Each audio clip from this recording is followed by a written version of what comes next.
So good day sa inyo lahat mga paps. So welcome back sa ating munting channel, no.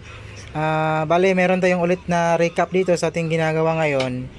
Ito isang LCD, Samsung 40 inches LCD TV, no. Ayun, no. Old model pa to. Kasi LCD pa siya. Ito yung power supply board niya, tapos ito yung main board. Ito yung LVDS, tapos T-Con, and then yung kanyang driver board para sa kanyang fluorescent. Ayan, no. Ayan. So, yung naging problema nito, so, no, wala siyang power, no? Dead set yung unit natin. Then, yung nakita natin problema, anong pagka-troubleshoot natin is yung nakita natin problema, open yung fuse. You know, ito yung main fuse, galing sa AC. Tapos, dadaan ng diode. Asan na yung diode natin nito? Dadaan ng diode bago siya makapasok doon sa drain ng ating regulator para sa 5 volt standby. At saka sa ating regulator, MOSFET regulator na para sa driver ng ating fluorescent, driver board sa kanya fluorescent. Ayan, o. Bago siya papasok dyan, magsusupply galing sa may main filter, tapos magsusupply din sa may regulator sa may standby natin 5 volts.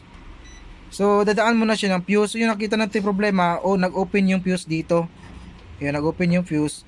So nung ma-check natin, okay yung fuse ng primary natin, okay yung filter, okay din yung diode.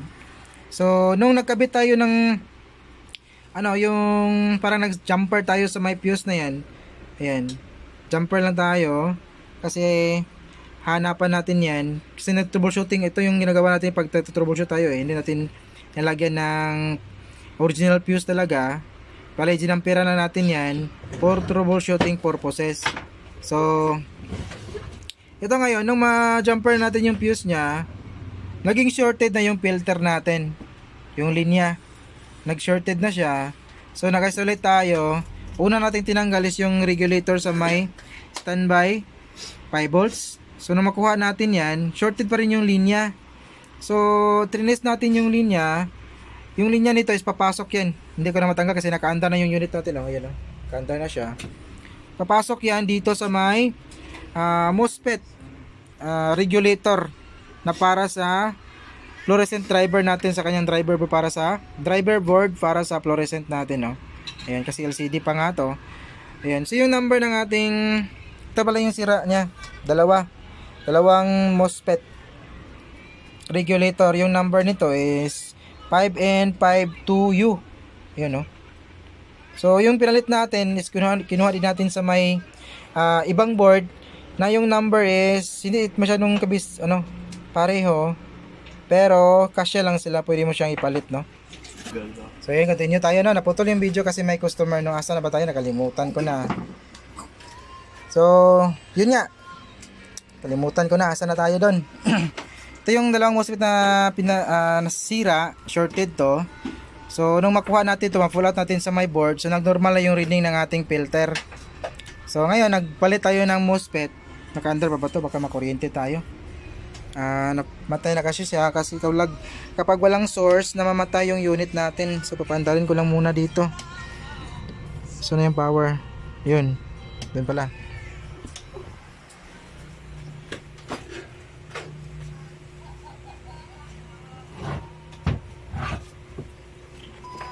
Yun, bukas na siya ulit, So bali yung number ng ating ipinalit is ganun rin, 5N52U. Ayun, nakita ba?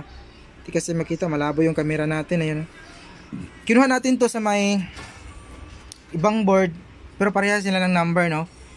Driver MOSFET transistor or regulator na supply sa kanyang driver board para sa sa kanyang fluorescent. Ayun nga. So na-experience kasi natin na yung galing sa may online order na parts, same number, pero pag ipinalit mo dito, malakas uminit at saka mga ilang minuto lang masisira ulit. Iwan ko lang kung anong problema, baka siguro sa factory defect. So yung ginagawa natin nito para titibay or para hindi siya masyadong mainit tsaka tatagal yung unit.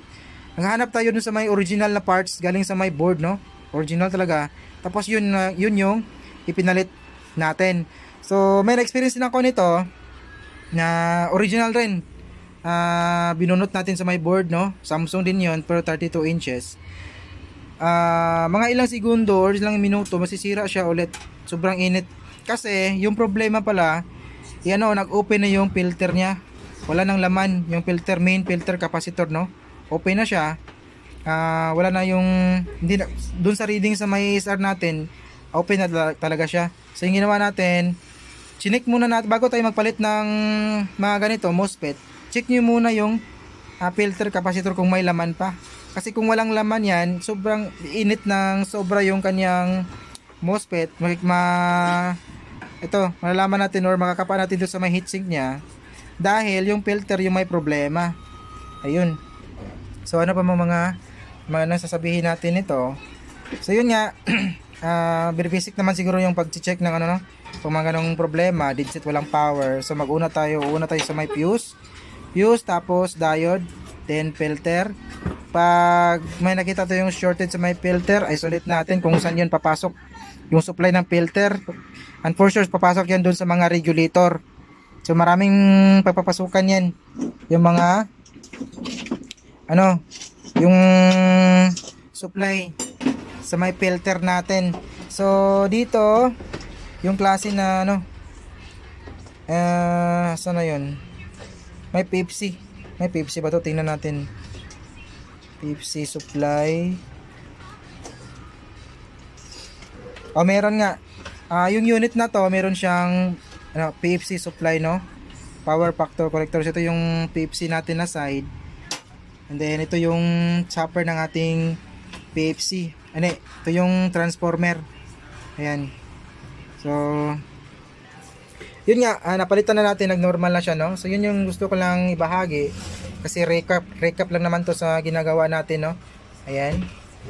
So ano ba? So yun na. So ito pala, kapag may problema na yung kanyang fluorescent, wala na po tayong pamalit nyo kasi phase out na po yung mga parts nito. Kasi sobrang luma na nga. Iwan ko lang, parang ito yung unang labas ata ng LCD ng Samsung, yung mga ganitong model. And then yung ginagawa natin ito, kung kaya nang mayari yung gagastusin, pag nagka-problema yung fluorescent niya, is kino-convert natin ng true lead. So yung fluorescent niya, pinapalitan natin ng factory cut na lead. So magiging lead na siya. And then yung kanyang driver board, papalitan na rin natin yung backlight driver, yung universal, para mapagana siya ulit, no? So ito naman, okay naman yung kanyang fluorescent pa kasi gumana pa naman. Namatay na siya ulit kasi hindi pala, nawala yung raster. Nasaan na yun? Baka lumipat. Wait, ulitin nga natin. Nawala yung display. Ayan. Yun, lakpas naman yung logo ng Samsung. Kita ba? So yung source niya pala is sino kayong lumipat ba? Ay, yan. Okay na pala. So hanggang ito yung video natin, no? Maraming salamat sa mga natsagang nanood. May God be with us always, and see you in our next video. Bye bye.